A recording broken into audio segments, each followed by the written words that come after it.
right, y'all. So we live, y'all. We at it. We finna get the show started. Yeah. We're gonna get into these sports, man. Since I got my fitted of the day, by the way, is a Rockets, little Rockets joint. Yeah. Black Little over the red. H-Town. Yeah. Black Red over the black. red. Yeah. Even though they're making me mad, man, I shouldn't even be showing them love, right now, the way they've been playing. Man, last night, man, why these dudes played the Minnesota Timberwolves, right? Okay. Man, no Ant-Man. I gotta put that disclaimer. Then I think Gobert either was hurt or something where he wasn't in the game. I caught it like, man, going into the fourth. They had a handy lead, bro. So I go make me something to eat and all that, man, because it's like 3-4 minutes. They up 10, 12 points. Right. Doing what they're supposed to do. Bro, how about, these boys blew the lead and lost by, I want to say 2 or 3, bro. And it's a disturbing trend I've been seeing post All-Star break with the way they've been playing, bro. Teams have been keying in on Durant, putting a lot of pressure on him. It's that fourth quarter. Yeah, granted, Durant is still a great, bro, but he's almost 40, bro. They applying more pressure on him, and they basically forcing our complementary players to make plays, and we've been turning the ball over. It's the fourth quarter. I don't know what's going on, but I'm disappointed because I know the standard we set with Udoka, and I don't want to feel like we regressing. It's fourth quarter turnovers. Man, I'm trying to figure out, is this something to be? Is it cause for concern going into the playoffs with the way they've been playing? They're currently the 6th seed in the West, just for the. But they probably like a half a game behind 5. Well, yeah, I mean the 2 West games is behind close. 4. It's close. Yeah. But I'm just saying, bro, you started off, you was the 3 or the 2 seed, and bro, it's like we going in reverse at the wrong time. The Rockets going into the playoffs. The Rockets have a turnover problem. Now, when they picked up KD, he was supposed to come to our team and be our closer, because that's what we were supposedly missing before we brought him in. We didn't have that guy in the fourth quarter with the game on the line that we can give the ball to finish like other big teams do. So I think they take that approach for granted. I think they sit back and I think they watch KD at the end of the game. And when I say them, I mean the rest of the Rockets. Right. I would rather them continue to play the game that got us where we are now, and before KD got to the team.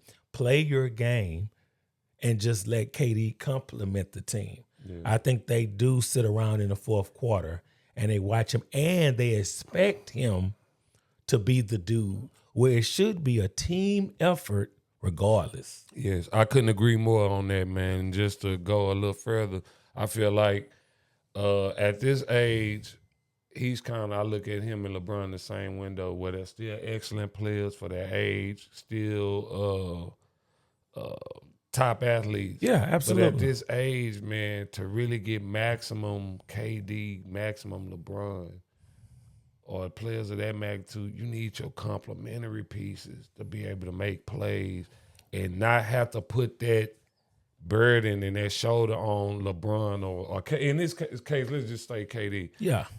Put that burden on him late in fourth quarters at 37, 38. Yeah, he should be able to do that a night or two sporadically.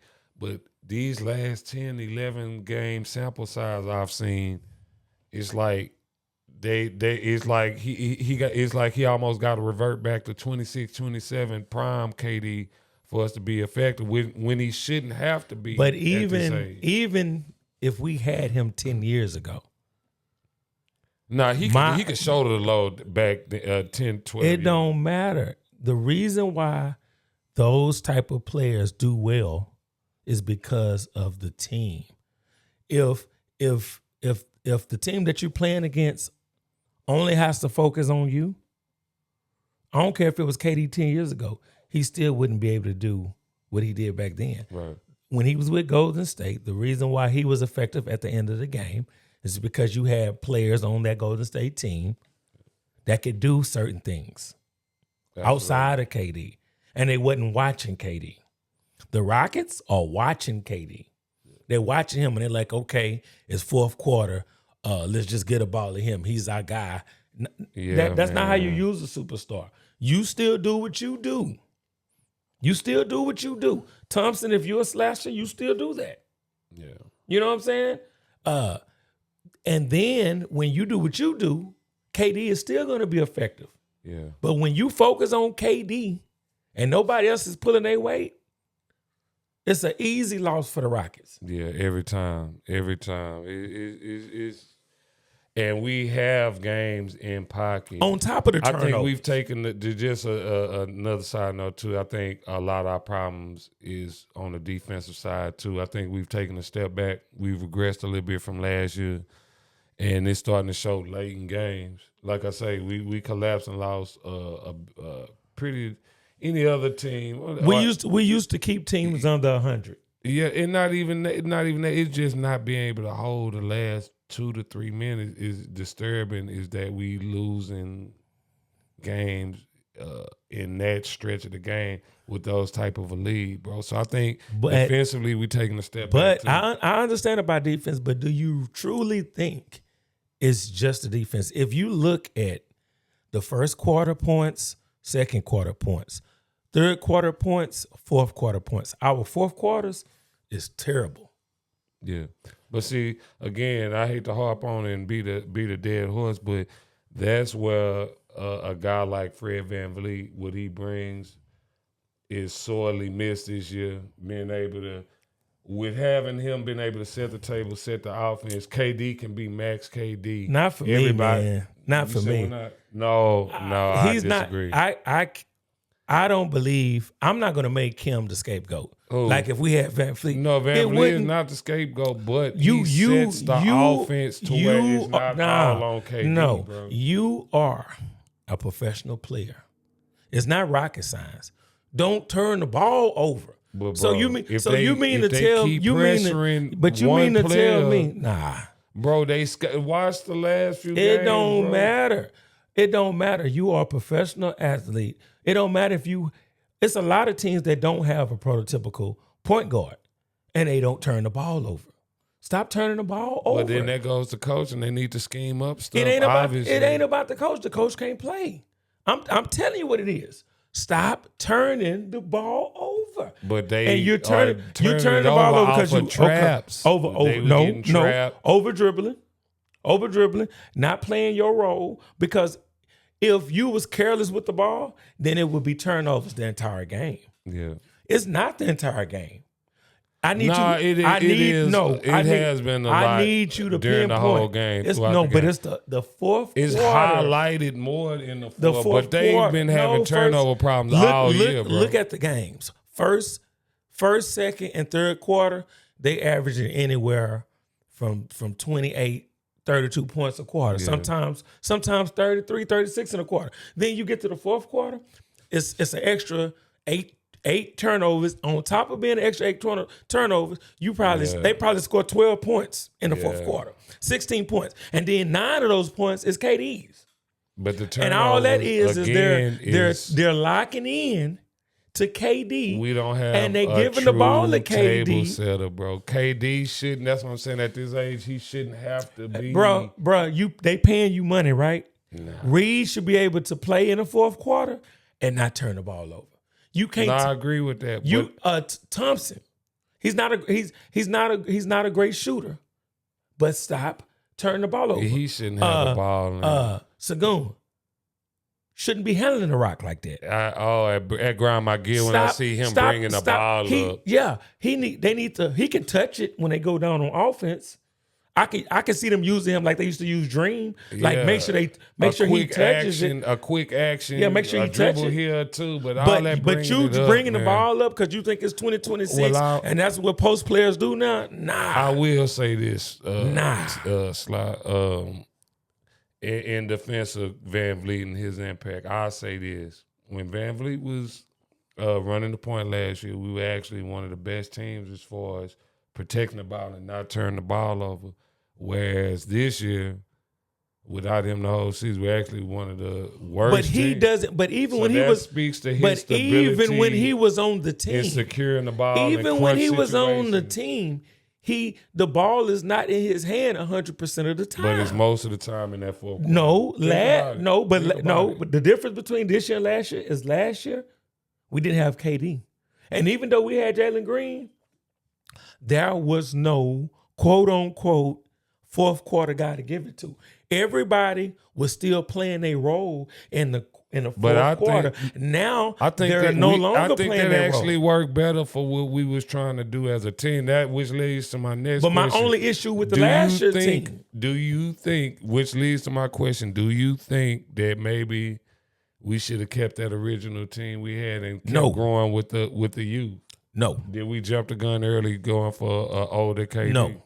We should have took KD because that was our issue last year. Regardless of the young talent, right? If everybody just passing the ball around and wanting somebody else to be that guy and you didn't know who it was, that was our problem last year. When we lost to Golden State, even though Curry is aging, they knew who the ball should go to. Right. You understand what I'm saying? But we knew what it is. In our case last year, we had a guy that was drafted to be that guy that clearly wasn't that guy. But they wasn't using him like that. No, he wasn't. He wasn't being aggressive. But it was still other guys. Because you the lead dog, bro. You supposed to. But they wasn't sitting around watching Green, is my point. Exactly, because he wasn't assertive, but they are with KD. And my point is, that's because KD is KD. He didn't prove throughout the years that he's KD. But you must not understand what I'm saying. They shouldn't be standing around watching him. They should still be playing their role. The only way that a superstar can be open on a good team is if the defense feel as though other guys can get you. I mean, of course. I mean, they go. But if the other guys are sitting around watching and they're not getting you, all the attention can go to KD. So let me ask you this: where does coaching come into all this? So where we at right now? See, my view of coaches. I think a coach on the court, I think it's an over glorified game. Because all the coaches that has done really well, right? Mm. The coaches that they call great coaches, right? They all had great teams. Yeah, the talent. Well, that's part of team building. You gotta have personnel to coach. So is the coach great if he got a great team? Well, Phil Jackson, great, right? Yeah. Let him take a sorry team to the finals. Then we can talk about him being great. But they don't even give Phil Jackson. He had Michael Jordan, this guy pimping on his team. But he had to ascend, but hold on, you can't take that off of Phil. No, man. Because it was a period before Jordan and Pip even won. So did he ascended those guys to those heights too? They kind of went together. When the Bulls blossom, I forgot slide LeBron over y'all. No, it's not about. No, it's not. This not even about that. It's any team. But he a slide. Phil Jackson, because Phil coached. He coached Shaq and Kobe too. That's because organizations know his pedigree. You give him great personnel and have any good organization. A good average coach could have won with Kobe and Shaq. I disagree. Nah, bro. Dale Harris had Shaq and Kobe and Eddie Jones and Nick Van Exel. So Golden State, that was a great coach? What do you mean?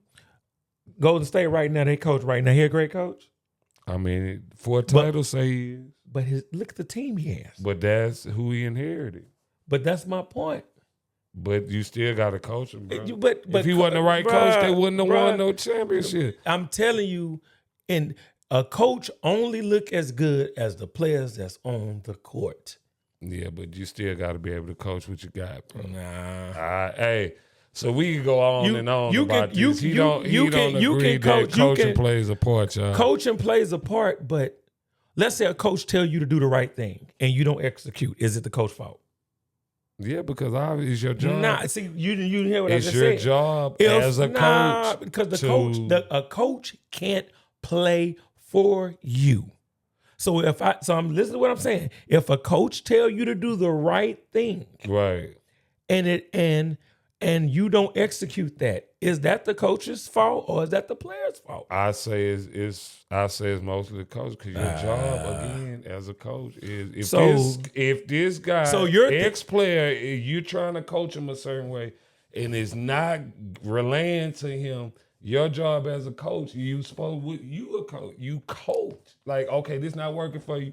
Y'all X, Y, Z. So yes, if it from an execution standpoint, is something going on from last year to this year in the case of Udoka, just to kind of bring it really back. I don't think nothing is going on. I think that's overplayed. I honestly think these dudes are watching KD at the end of the game. No, absolutely, that's what's happening. And point blank. And I'm gonna tell you something. Earlier this year, before All-Star, they were playing really well. Right track. Because we wasn't watching KD. It was more of a team thing. Correct. It was more of a complimentary Now thing. they watching KD. If they go back to doing their thing, we win.